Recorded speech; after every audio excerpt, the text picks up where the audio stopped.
खुदावंद यीशु मसीह के नाम में आप सब बहनों और भाइयों को बहुत बहुत सलाम। खुदावंद भला है, उसकी शफकत अब्दी है और उसकी वफादारी पुश्तर पुश्त रहती है। मेरे साथ निकालिए पहला कुरिन्थियों उसका 10वां बाब और उसकी 12वीं और 13वीं आयत खुदावंद के जिंदा कलाम में से हम तिलावत करेंगे। पहला कुरिन्थियों 10 बाब 12वीं और 13वीं आयत। और खुदावंद के जिंदा कलाम में लिखा है, बस जो कोई अपने आप को कायम समझता है वो खबरदार रहे कि गिर ना पड़े। तुम किसी ऐसी आजमाइश में नहीं पड़े जो इंसान की बर्दाश्त से बाहर हो, और खुदा सच्चा है, वो तुमको तुम्हारी ताकत से ज्यादा आजमाइश में ना पड़ने देगा, बल्कि आजमाइश के साथ निकलने की राह भी पैदा कर देगा ताकि तुम बर्दाश्त कर सको। आमीन। बस जो कोई अपने आप को कायम समझता है वो खबरदार रहे। पौलुस रसूल यहाँ पर कलीसिया से मुखातिब है और वो कलीसिया से बात कर रहा है। जितने भी खतूत लिखे गए हैं वो सब कलीसियाओं को लिखे गए हैं, और कलीसियाओं के अंदर ही मसाइल थे, कलीसियाओं के अंदर ही प्रॉब्लम्स थी, परेशानियां थी, शख्सी मसाइल भी थे और इज्तिमाई मसाइल भी। कई बार वो गलत तालीम की तरफ चल पड़ते थे, कई बार वो आपसी लड़ाई का शिकार हो जाते थे, कई बार वो ऐसी बातों को अडॉप्ट कर लेते थे जो खुदा के कलाम के मुताबिक होती नहीं थी, बिदात को अपने अंदर वेलकम कर लेते थे। तो पौलुस रसूल ने ये जो खतूत लिखे हैं या दीगर खतूत बाइबल मुकद्दस में नए अहदनामे के अंदर मौजूद हैं, वो कलीसिया की इस्लाह के लिए लिखे गए। इसलिए लिखे गए हैं ताकि कलीसिया उनसे नसीहत पकड़े, कलीसिया उनसे तरबियत को हासिल करे, और वो नसीहत जो खुदा के खादमों ने खुदा के रूह की रहनुमाई से की उसको हासिल करके अपनी जिंदगी को बेहतर से बेहतर बनाते चले जाएं। तो 12वीं आयत में पौलुस कहता है, बस जो कोई अपने आप को कायम समझता है। कई बार हमें लगता है कि हम खुदा के साथ बड़ा ओके जा रहे हैं, खुदा के साथ हम बड़ा ठीक चल रहे हैं और खुदा के साथ जो हमारा ताल्लुक है वो बड़ा मजबूत हो चुका है, अब हम खुदा में कायम हैं। उनको पौलुस अलर्ट करता है कि वो खबरदार रहे कि गिर ना पड़े। ये एक बड़ा इंपॉर्टेंट नुक्ता है कि खुदा में कायम कौन है। आप किसको कह सकते हैं कि वो खुदा में कायम है? खुदा में कायम रहने की कोई एक कुंजी नहीं है। खुदा में कायम रहने के लिए, खुदावंद के साथ बने रहने के लिए, जुड़े रहने के लिए आपको मुतवातर कई काम करने पड़ते हैं। आपको अपनी अंडरस्टैंडिंग को दुरुस्त रखना पड़ता है, आपको अपने ईमान को दुरुस्त रखना पड़ता है, और आपको कलीसिया के साथ जुड़े रहना पड़ता है, और बहुत सी चीजों के लिए आपको गिव अप करना पड़ता है। सबसे पहली चीज, खुदा में कायम होने के लिए जरूरी यह बात है कि हम मसीह यीशु को अपना शख्सी निजात दहिंदा कबूल करें। सबसे पहली बात, जब तक तो कोई मसीह के जरिए से खुदा बाप के पास नहीं आता उसका ताल्लुक खुदा के साथ नहीं बन सकता। खुदावंद यीशु मसीह ने खुद कहा, कोई मेरे वसीले के बगैर बाप के पास नहीं आ सकता। ये खुदावंद की अपने मुंह की कही हुई बात। तो जब कोई शख्स मसीह यीशु के वसीला से खुदा बाप के पास आता है वो खुदा बाप के साथ एक बेहतरीन ताल्लुक में जुड़ जाता है, उसका ताल्लुक बेहतरीन तरीके से खुदा के साथ हो जाता है और वो खुदा के साथ अपने ताल्लुक को एंजॉय करना शुरू कर देता है। मसीह यीशु के बगैर हम खुदा के साथ कोई ताल्लुक बना नहीं सकते। ये ख्वाब है। कोई शख्स अगर कहे कि मैं तौबा के बगैर मसीह यीशु को अपना शख्सी निजात दहिंदा कबूल किए बगैर खुदा के साथ ताल्लुक रख सकता हूं, तो वो बड़ा बेवकूफ है, क्योंकि बाइबल मुकद्दस उसको बेवकूफ कहती है। वो ऐसा शख्स है जिसने रेत पर अपना घर बनाया, उसने चट्टान पर अपना घर नहीं बनाया। मसीह यीशु चट्टान है जिस पर हमने अपनी बुनियाद को कायम करना है। और यह भी लिखा है कि जो शहर पहाड़ पर बसा वो छुप नहीं सकता। जो मसीह यीशु में तामीर किया गया है उस शख्स के लिए बरकत है। जो मसीह यीशु में नहीं है उसने अपना घर रेत पर बनाया है, और जब तूफान आएंगे, जब सैलाब आएंगे, आंधियां चलेंगी, तो उसका घर कायम नहीं रहेगा। उसका अकीदा जो उसने अपनी जात से खुद से घड़ लिया है वो फ्लॉप हो जाएगा और वो बह जाएगा। इसीलिए मसीह यीशु के वसीले से हमने खुदा बाप के साथ जुड़ जाना है और उसमें कायम रहना है, अगर कोई अपने आप को कायम समझता है। दूसरी बात ये, अगर अमाल की किताब को पढ़ें तो वहां पर आपको पहले चैप्टर्स के अंदर यह चीज नजर आएगी कि 3000 लोग कलीसिया में पहले ही वाज से पतरस के बच जाते हैं। जब ये बच जाते हैं तो ये क्या करते हैं? ये रसूलों से तालीम पाते हैं, ये दुआ करते हैं, ये रोटी तोड़ने की रस्म में शरीक होते हैं, एक दूसरे के साथ रफाकत रखते हैं, और ये खुदा के कामों के लिए खुदा के हुजूर में ठहरते हैं कि खुदावंद अपना हाथ बढ़ाए काम करने के लिए। ये बड़े अहम रुकन हैं कि हम खुदा के घर में आकर तालीम पाएं। तालीम पाना बहुत जरूरी है, दुआ में ठहरना बहुत जरूरी है, रोटी तोड़ना बहुत जरूरी है, रफाकत रखना बहुत जरूरी है। ईमानदारों के साथ हम मिलकर रफाकत रखें और खुदा के घर में आएं और हम रोटी तोड़ने की रस्म में शरीक हों। ये सारी बातें हमें मसीह में कायम करती हैं, ये हमें मसीह में जोड़ कर रखती हैं। आपने ऐसे भी बहन भाई देखे होंगे जो कभी कभार चर्च आते हैं। वो क्या करते हैं जी? कभी कभार चर्च आते हैं, बाइबल नहीं पढ़ते, दुआ नहीं करते, उन्हें यह भी नहीं पता कि जो कलाम सुनाया जा रहा है ये कहां से सुनाया जा रहा है, क्योंकि वो बाइबल मुकद्दस पढ़ते नहीं। बहुत से लोगों को मैंने डिस्कवर किया है उन्हें कलाम इसलिए समझ नहीं आता क्योंकि वो कलाम नहीं पढ़ते। जब यसाया के सहीफे में से कोई वाला पढ़ा जाता है उन्होंने पहली दफा उसे सुना होता है, जब यसाया की बाबत उसके हालात के बारे में बताया जाता है कि किस सिनेरियो के अंदर यसाया ने बात कही, उन्हें यह भी नहीं पता होता। यिर्मयाह के सहीफे का क्या मतलब था उन्हें नहीं पता। बाइबल कहां से शुरू हो रही है, कहां खत्म हो रही है, खतूत क्यों लिखे गए, अनाजील में क्या कुछ है, क्या वाकयात है, उन्हें कुछ नहीं पता होता। और वो बड़े हैरान होकर सुन रहे होते हैं कि पता नहीं कितने दियां गल्लां करन दिया बंदा। लेकिन अगर उन्होंने कलाम पढ़ा हो और जब खादम कलाम सुना रहा हो तो फौरी तौर पर वो अपने आप को कनेक्ट करते हैं उन बातों के साथ, और फिर वो उसको एंजॉय करते हैं, उसको समझते हैं, उनकी अंडरस्टैंडिंग पहले से ज्यादा बेहतर हो जाती है। एक नतीजा तो वो है जो उन्होंने बाइबल मुकद्दस को पढ़कर खुद निकाला है, एक नतीजा वो है जो खुदा के खादम की बात सुनने के बाद वो हासिल करते हैं। अच्छा, मैंने तो ये समझा था, इसका ये भी मतलब है। क्योंकि खादम जब कोई बात कर रहा होता है तो वो 4-5 व्यूज लेकर आता है, वो कंक्लूड करके एक चीज आपको दे रहा होता है। और कई बार ऐसे भी होता है कि खादम भी गलत कलाम सुना देते हैं, और जिस बंदे ने पढ़ा होगा वो खादम के कलाम को परख लेगा कि पादी साहब गलत सुना रहे हैं, ये गलत कह रहे हैं। और यूहन्ना अपने खत में यही कहता है कि तुम हर एक रूह का यकीन ना करना, उनको पहले आजमाना कि वो खुदा की तरफ से हैं कि नहीं है। हर बंदा जो बाइबल लेके निकला हुआ है वो खुदा का खादिम नहीं है। तो खुदा का खादिम वही है जिसको खुदा ने बुलाया है। खुद साख्ता भी बहुत से हैं, वो सोचते हैं कि भाई मुझे अब खिदमत करनी चाहिए, और वो चर्च में चले जाते हैं। बेशुमार ऐसे लोग हैं, वो आके कहते हैं कि जी हमने आपके साथ खिदमत करनी। ये सुनने में बड़ी अच्छी बात लगती है, ये एक अच्छा ख्याल है कि भाई और कुछ नहीं करना चाहता बंदा, ये खिदमत करना चाहता है। लेकिन आपने उसके नजरियात को परखना है कि ये बंदा क्यों आया यहां पे। नंबर एक बात, उसके ज़हन में क्या ख्याल आया कि उसने हमें ही चुना कि जी मैं आपके साथ खिदमत करना चाहता हूं। इसकी थॉट्स क्या हैं, ये बंदा कैसा है, किरदार का कैसा है, नशाबाज तो नहीं है, ये बंदा जॉब से फारिग तो नहीं है, मतलब ये काम ही नहीं करना चाहता। और इसके जहन में ये ख्याल है कि भी मैं खिदमत करांगा, लोगों के घर से जावांगा, पैसे मिलेंगे, रोटी भी मिल जाएगी, कोई कोक पे आ देगा, कोई चाह पे आ देगा, मेरी लाइफ बड़ी अच्छी गुजर जाएगी और मेरा काम सर जाएगा। लेकिन क्या ऐसा बंदा ज्यादा देर खिदमत में आगे जा सकता है? वो नहीं जा सकता। लेकिन जो खुदा की तरफ से भेजे जाते हैं वो स्टे करते हैं, जो खुदा की तरफ से नहीं होते, जो अपनी मर्जी से आते हैं, हालात को साजगार देख के कि चलो यहीं पर शायद हमारा टांका फिट हो जाए, लेकिन फिर थोड़े दिनों के बाद वो गायब हो जाते हैं, क्योंकि उनकी जड़ें होती नहीं, वो मसीह में कायम नहीं होते, उनका ताल्लुक मसीह से नहीं होता। वो मसीह से फायदा उठाना चाहते हैं, मसीह से फायदा उठाने वाले लोग होते हैं। उनका ये काम नहीं है कि वो मसीह में अपनी जड़ें मजबूत करें, बल्कि उनकी सोच और ख्वाहिश ये है कि मसीह यीशु का नाम इस्तेमाल करके हम अपना फायदा कर लें। तो पौलुस कहता है जो अपने आप को कायम समझता है, अगर हम में से कोई ये समझता हो कि मैं अब मसीह के साथ बड़ी मजबूत हो गई हूं, तो हमें अलर्ट होने की जरूरत है।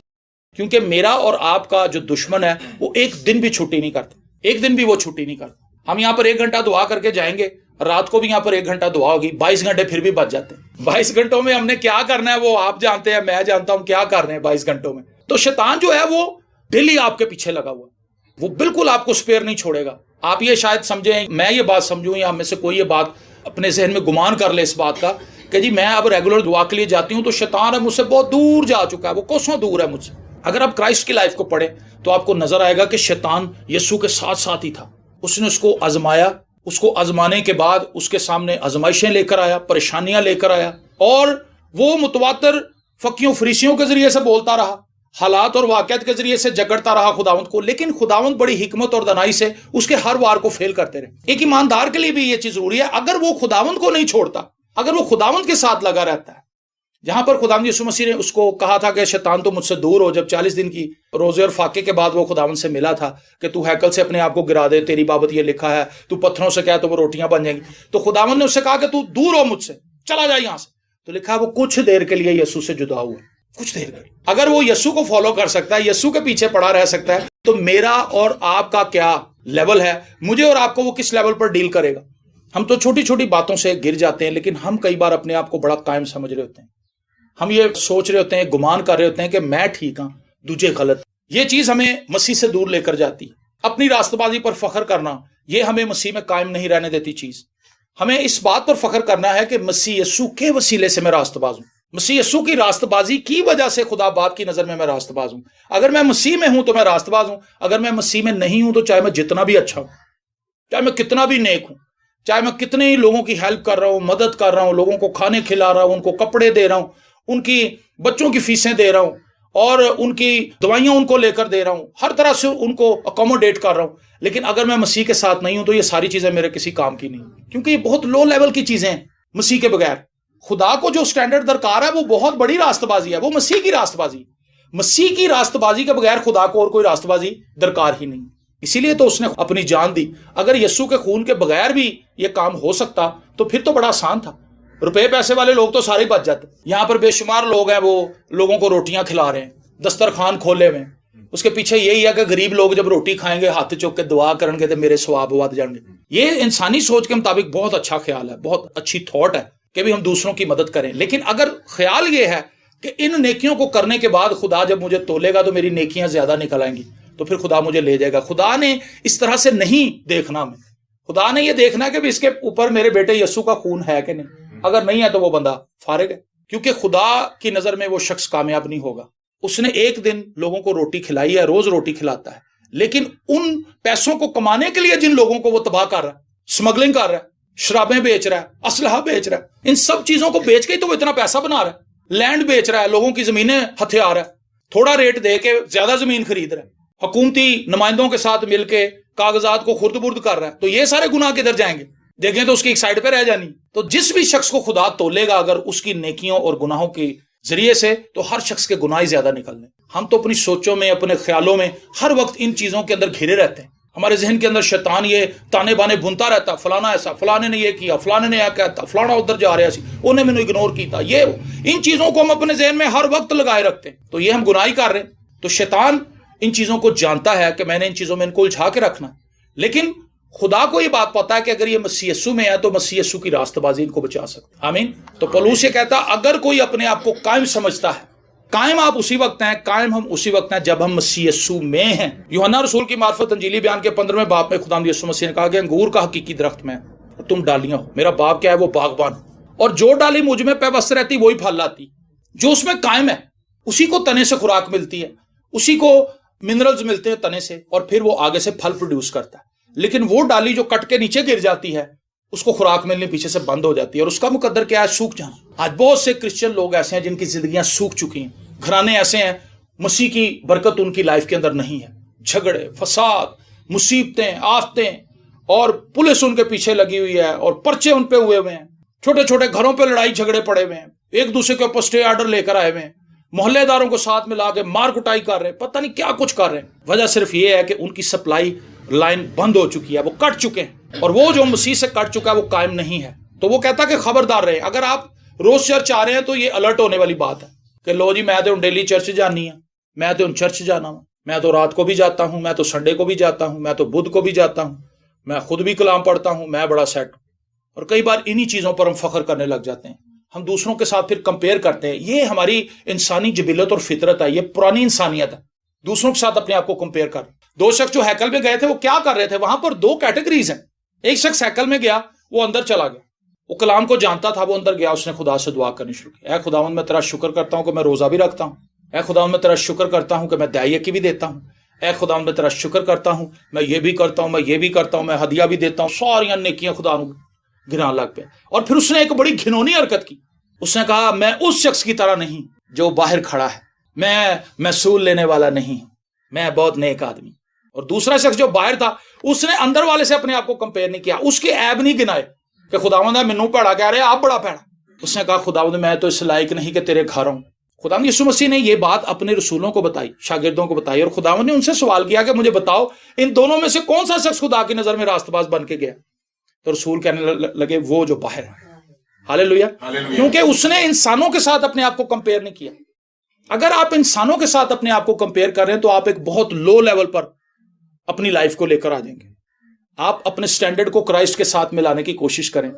आप ये कहेंगे खुदावंद मैं तो अपने आप को तेरे से मैच करूंगा, और जब आप क्राइस्ट के साथ अपने आप को मैच करेंगे तो आपके अंदर खाकसारी इसलिए रहेगी क्योंकि क्राइस्ट का लेवल बहुत ऊपर है। आमीन आमीन। और दुनिया के अंदर ये चीज आज पढ़ाई जा रही है। मोटिवेशनल स्पीकर ये बात पढ़ा रहे हैं, मोटिवेशनल स्पीकर ये बात कह रहे हैं कि अगर आपका स्टैंडर्ड या गोल या टारगेट ही बहुत लो है, सपोज आप ये कहते हैं कि जी मैंने 1 साल के अंदर ये जमीन है और ये आपका लेवल है, बस जी मेरे बच्चों की फीस पूरी हो जाए और हमें अच्छा खाना मिल जाए, मुनासिब खुराक हमें मिल जाए, हमें पहनने के लिए कपड़े मिल जाए, बस है, नहीं बहुत है। क्या खुदा ये चाहता है कि आप यहीं तक रहें? क्या खुदा का मंसूबा आपके लिए यही है? आप इस जगह पर आए और आप एक बड़ा ख्याल बनाएं, एक बड़ी तस्वीर अपने लिए बनाएं, खुदा मुझे इस जगह पर लेकर आकर मैं बहुत से लोगों के लिए बरकत का बाइस बन। हम तो सिर्फ अपने लिए। कल मैं एक जगह पर बात कर रहा था, शाम को एक जगह पर कलाम सुना रहा था, तो मैंने वहां पर यह बात की, उन लोगों ने बड़ा इस चीज को एंजॉय किया। मैंने कहा आपने देखा होगा कि यहां पर हर एक बंदा ये कहता है कि सर जी आप मेरे लिए दुआ करें, आंटी जी मैंने दुआ ची याद रखना, शाहिद भाई मेरे लिए दुआ करना, बहन फौजिया आप भी मेरे लिए दुआ करें, सब मेरे लिए दुआ करें। हम ये क्यों नहीं कहते कि मैं आपके लिए दुआ कर रहा हूं? एक फर्क बात है। जाहिद भाई मैंने कल आपके लिए दुआ की थी, आंटी जी मैंने आपके लिए कल दुआ की थी, आपके घराने के लिए हमने दुआ की थी। ये बात किस चीज को जाहिर करती है कि हम दुआ करते हैं? ये बात इस चीज को जाहिर करती है कि हमें आपकी फिक्र है। ये बात इस चीज को जाहिर करती है कि हम आपकी मुश्किलात से वाकिफ हैं। तो जब हम अपने लिए ही कहते रहेंगे कि दुआ करो, तो हम खुद परस्त बन जाते हैं, हम अपनी ज़ात को देखने वाले बन जाते हैं और हम अपने मसाइल को लोगों को बताते हैं लेकिन दूसरों के मसाइल सुनने के लिए तैयार। ठीक है, तो हमारी लाइफ मसीह के अंदर तो है लेकिन हम मसीह में ग्रो नहीं कर सके। हम उन बच्चों की तरह है जिनकी ग्रोथ नहीं होती, 12 साल के हो जाते हैं, एडे जे होंगे छोटे से, दूध भी वो पी रहे हैं, सब कुछ खा रहे हैं लेकिन उनकी ग्रोथ नहीं हो रही। पाकिस्तान में ऐसे बहुत से बच्चे हैं जिनका कद नहीं बढ़ता, जिनकी प्रॉपर ग्रोथ नहीं होती। कई ऐसे बच्चे हैं उनका कद बढ़ जाता है, ज़हन नहीं बढ़ता, ये बीमारी है। और बहुत से रूहानी मामलात भी लोगों के ऐसे ही हैं, साल से तौबा की हुई है लेकिन अभी भी वो बच्चे नहीं, अभी भी वो उन्हीं मसाइल में घिरे में। उन्हें बाइबल मुकद्दस की बुनियादी तालीमात का नहीं पता, उन्हें अपने ईमान का नहीं पता। मैंने अगर यसू के हुजूर तौबा की थी तो तौबा क्यों की थी? अगर मैंने इतने सालों से तौबा कर रखी तो मेरी जिंदगी कहां पर है? वो कभी अपने एनालिसिस करते ही नहीं, कभी वो अपनी जात के ऊपर ध्यान लगाते ही नहीं।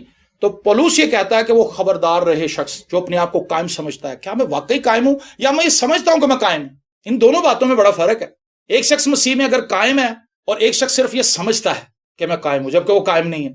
तो पौलुस दोनों को ही खबरदार करता है। जो अपने आप को समझता है कि मैं कायम हूं और वो कायम नहीं है, उसके लिए यही एक हल है कि वो तौबा करे, वो अपने गुनाहों का इकरार करे कि खुदावंद मैं तो बेवकूफ था, मैं तो अपने आप को बड़ा रास्तबाज समझ रहा था, लेकिन मेरी रास्तबाजी मेरे अपने जाती कामों से नहीं है। हम इसलिए नेक काम करते हैं क्योंकि हम मसीह के हैं। हम इसलिए नेक काम नहीं करते कि हम मसीह को पसंद आ जाए। समझ आई मेरी बात? मैं अगर किसी को खाना खिला रहा हूं, किसी को कपड़े दे रहा हूं, इस सोच के साथ गया मसीह ने मेरी चीज़ां बड़ियां पसंद आनी है। ये नेकी के काम जब मैं करूंगा तो ये यीशु को बहुत पसंद आएंगे, ये खुदा को बहुत पसंद आएंगे, फिर उसके वज बरकत मिलेगी। खुदा तो नहीं ऐसा कह रहा। खुदा तो कह रहा है कि यूहन्ना के इंजील उसका 3 बाब उसकी 16वीं आयत में खुदा ने दुनिया से ऐसी मोहब्बत रखी कि उसने अपना इकलौता बेटा बख्श दिया ताकि जो कोई उस पर ईमान लाए, जो कोई उस पर, जो कोई देग लेके आए, जो कोई कपड़े लेकर आए, जो कोई जलेबियां बांटे, जो कोई खीर पका के बांट दे, बालो कुड़ी वो चीज बंटी थी ले जाओ, इस तरह से तो नहीं है। खुदा तो कह रहा है जो मेरे बेटे यस्सु पर ईमान लाए वो हमेशा की जिंदगी पाएगा। खुदा ने दुनिया से ऐसी मोहब्बत रखी कि उसने अपना इकलौता बेटा बख्श दिया ताकि जो कोई उस पर ईमान लाए हलाक ना हो बल्कि हमेशा की जिंदगी पाए।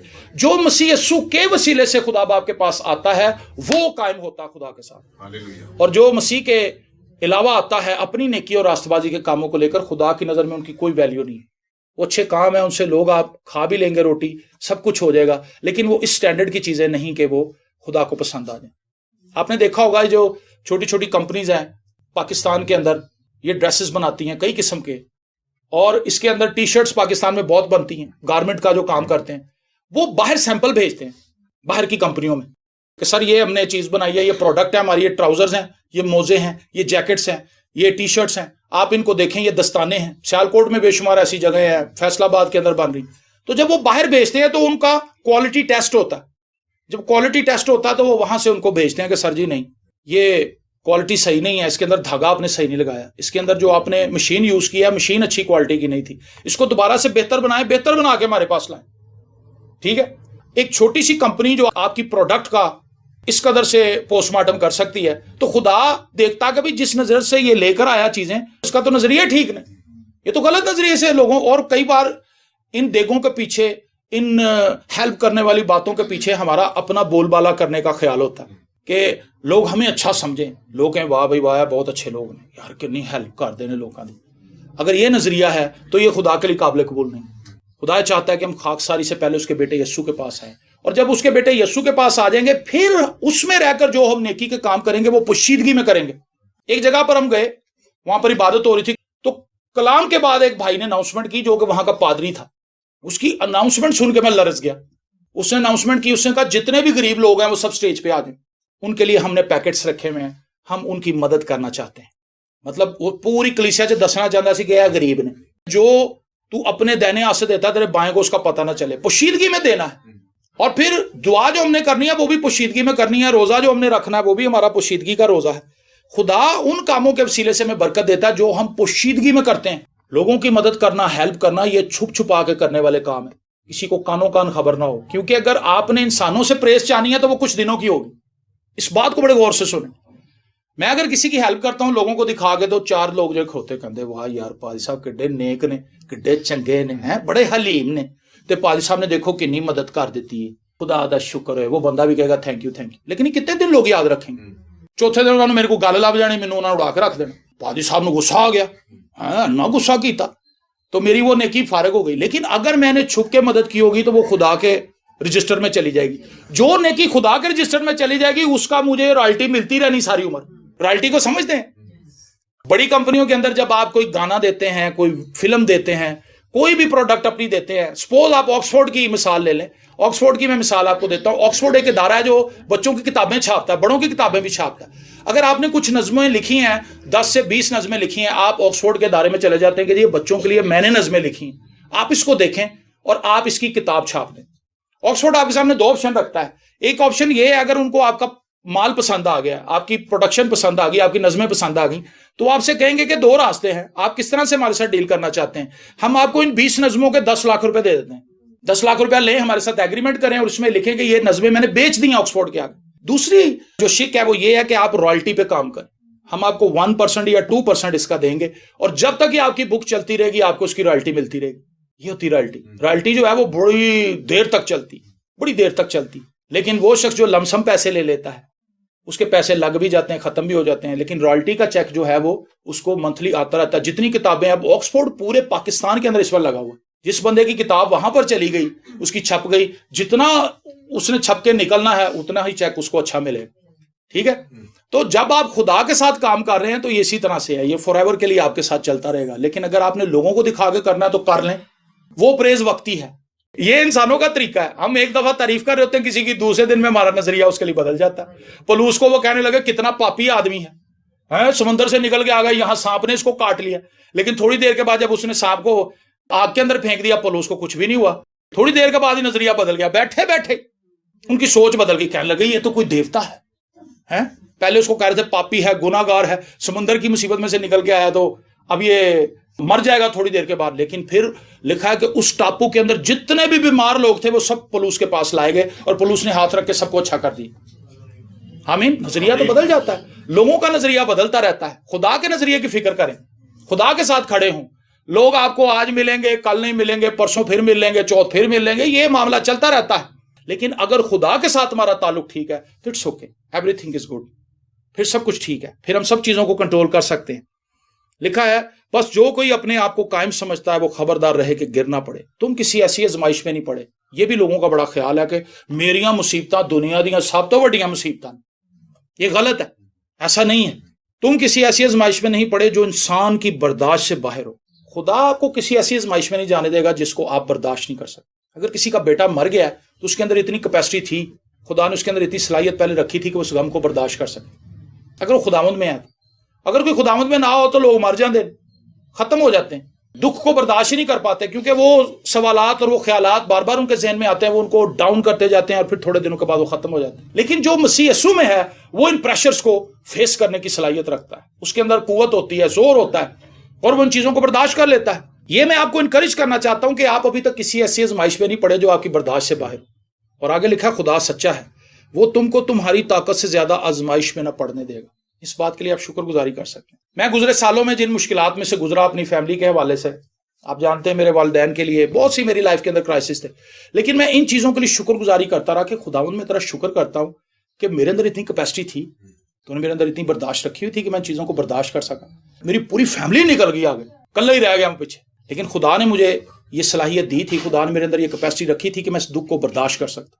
कलाम ये बताता है कि खुदा मेरी बर्दाश्त से ज्यादा मुझे आजमाइश में नहीं जाने देगा और उसके आगे एक और काम करेगा, बल्कि आजमाइश के साथ निकलने की राह भी पैदा कर देगा ताकि तुम बर्दाश्त कर सको। हालेलुया। ये खुदा का प्लान है। खुदा आपको एक सर्टेन टाइम के लिए, एक मखसूस वक्त के लिए उस प्रेशर में, उस मुश्किल में जाने देता है ताकि खुदा आपके ईमान का टेस्ट कर सके। अब्राहम को खुदा ने कहा जा अपने बेटे को लेकर जा और इसको कुर्बान कर। खुदा का हरगिज़ ये मतलब नहीं था कि मैं इसको कुर्बान होने दूंगा। अब्राहम को भी ये बात पता थी। कैसे? क्योंकि उसने जब वो पहाड़ पर जाने लगा उसने अपने नौकरों से कहा कि मैं और मेरा बेटा जाते हैं, हम कुर्बानी करके वापस आते हैं। वो क्यों कह के गया था? वरना वो कहता कि यार असी जा रहे हैं, तुसी दुआ करना जो भी बनेगा।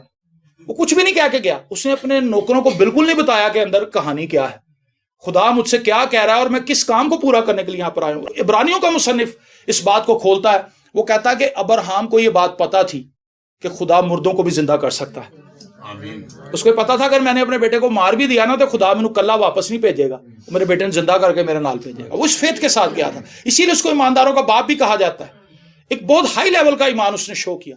खुदा ने उसके बेटे को मरने नहीं दिया, खुदा ने वहां पर एक मेंढा प्रोवाइड किया। खुदा हमें आजमाइश में जाने देता है और खुदा हमें देखता है कि अब ये क्या करेगा, अब ये क्या करता है। बच्चों को एग्जामिनेशन में छोड़ा जाता है, क्यों? ताकि उनकी ज़हनी सलाहियत का पता चल जाए। ABC आई भी है या रटेला आया है, लिखनी आती भी है कि नहीं आती। ये जो हम तोते की तरह इन्हें समझा रहे हैं, पढ़ा रहे हैं, इन्हें लिखना आता भी है कि नहीं आता। एग्जामिनेशन यही तो है। और जो बंदा एग्जामिनेशन में पास हो जाता है वो अगली क्लास में चला जाता है, जेड़ा फेल हो जाता है वही किताबां दोबारा पढ़ता है, वो वही होता है। शर्मिंदगी भी उसको होती है कि मेरे सारे दोस्त आगे निकल गए, मैं वहीं रह गया। तो ये चीज मेरे लिए और आपके लिए बड़ी इंपॉर्टेंट है कि जब मुसीबत हम पर आती है तो इस बात के लिए शुक्र करें कि ये हमें ऊपर ले जाने के लिए आई है, ये हमें खुदावंद में और मजबूत करने के लिए आई है। उस मुश्किल वक्त में शुक्रगुजारी करें, उस मुश्किल वक्त में दुआ करें, उस मुश्किल वक्त में खुदा के कलाम को पढ़ें, उस मुश्किल वक्त में रोजा रखें, उस मुश्किल वक्त में अपनी रफाकत को ईमानदारों के साथ और मजबूत करें। क्योंकि इस मुश्किल वक्त में से जब आप निकलेंगे तो आप पहले से बहुत बेहतर हो चुके होंगे। आप अपनी बहुत सारी गलतियों को जान चुके होंगे और बहुत सारी गलतियों पर ओवरकम भी कर चुके होंगे।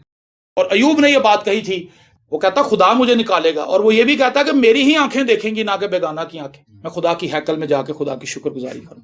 अयूब का ईमान था, हालांकि उसके जिस्म में कीड़े पड़ चुके थे, लेकिन उस वक्त भी उसकी ये स्टेटमेंट थी, ईमान की ये स्टेटमेंट थी कि खुदा मुझे इस मुश्किल में से निकालेगा, वो मुझे ता रहा है।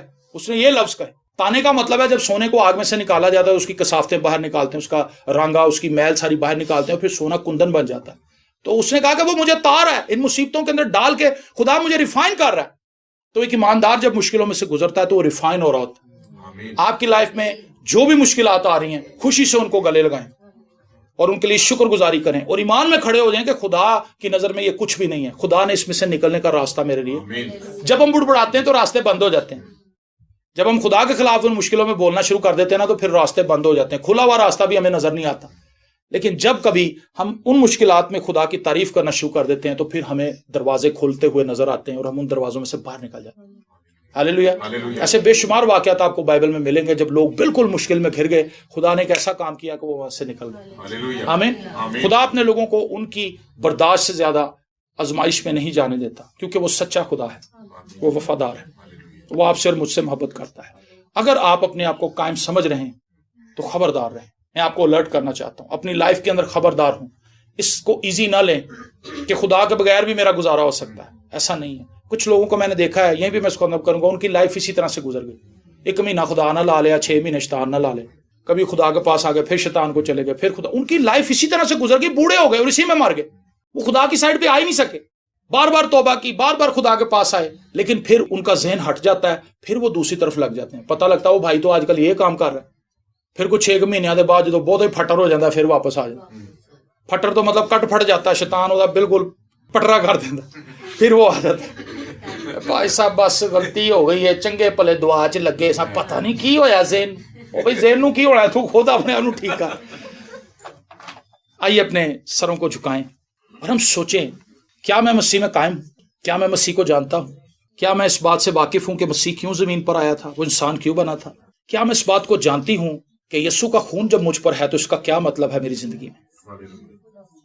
जब मैं चर्च आती हूं किस नजरिए से आती हूं? जब मैं कलाम पढ़ता हूं मेरे जहन में कौन से सवालात उठते हैं और मैं उन बातों को जिनको खुदा मुझ पर हाईलाइट करता है किस तरह से लेता हूं? क्या मैं खुदा के जोर सरेंडर करता हूं या मैं खुदा को जवाब पेश करता हूं कि नहीं खुदा फलाने ने मेरे से ऐसे किया था इसलिए मैंने उसको ये जवाब दिया था? या मैं खुदा के जोर तौबा करता हूं कि हाँ खुदा गोश्त की बातें सख्त थी लेकिन मुझे बदतमीजी नहीं करनी चाहिए थी, मुझे चुप रहना चाहिए था, क्योंकि वो तो तुझे नहीं जानता लेकिन मैं तो तुझे जानता हूं, मुझे माफ कर। हम दूसरों के साथ अपने आप को कंपेयर करते रहते हैं और अपने आप को खुद ही रास्तबाज जताते रहते हैं। शुक्र है उस घराने से हम लोग बहुत अच्छे हैं, हम तो ये भी नेकी का काम करते हैं, ये भी करते हैं, वो तो देखो ये भी करते हैं।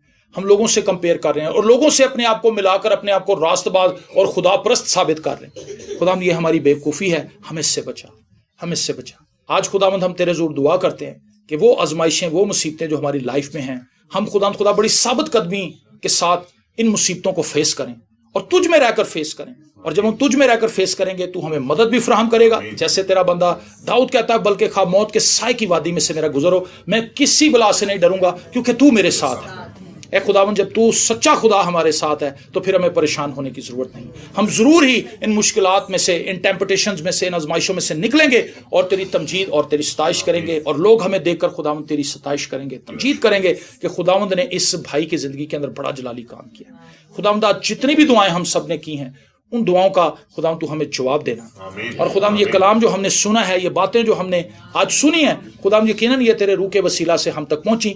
हम इनको ईमान से रिसीव करते हैं अपनी लाइफ में और मिन्नत करते हैं इस बात के लिए कि खुदावंद हमें कायम रहने का फजल दे, हम तेरे साथ जुड़े रहें और खुदावंद मुश्किलों और आजमाइशों को तुझ में रहकर फेस करते रहे, ताकि हमारी जिंदगी से तेरा जलाल जाहिर हो। हम सबको खुदावंद अपनी आमद के लिए तैयार कर। तू जल्द बादलों पर जाहिर होने वाला है तमाम कलीसिया के लिए, खुदावंद खुदा वतन अजीज की कलीसिया के लिए और खुदावंद खुदा आलमी कलीसिया के लिए, आलमगीर कलीसिया के लिए हम ये दुआ करते हैं कि खुदावंद लोग तेरी आमद के लिए तैयार हों। लोगों का जहन दुनिया से हटकर खुदावंद इस बात पर लगे कि यीशु जल्द आने वाला है, यीशु जल्द बादलों पर जाहिर होने वाला है। खुदावंद खुदा हमें तैयारी बख्श। हम अपने लिए दुआ करते हैं और तमाम कलीसिया के लिए दुआ करते हैं, यीशु के जिंदा, कादिर, अब्दी और जलाली नाम के वसीले से, आमीन।